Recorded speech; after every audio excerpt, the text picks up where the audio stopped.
Is there any advice on how to have a conversation with upper management about bringing in a third party if you identify bias?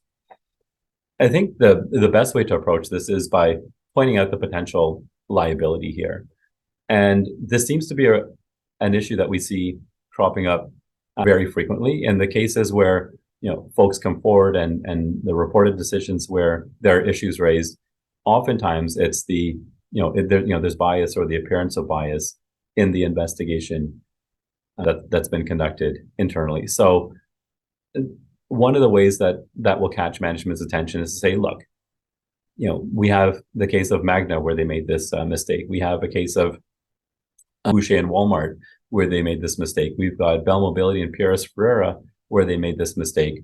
And look at how much it costs these companies. When you make this mistake and you don't dedicate the resources to bringing in a neutral third party, and we've already identified this issue of bias internally, and this is why we believe a third party investigation is warranted. If you don't make that investment, here are the potential outcomes if and when things fall off the rails.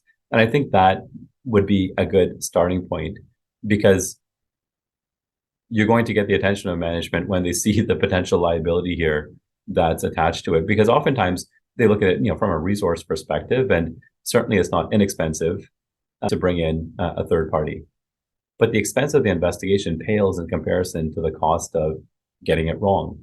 And you get it wrong, and then you've got a constructive dismissal lawsuit or a discrimination case, or whatever the situation might be, and then you've got aggravated or punitive damages that the individual is claiming, and the whole thing gets very expensive and very messy very quickly.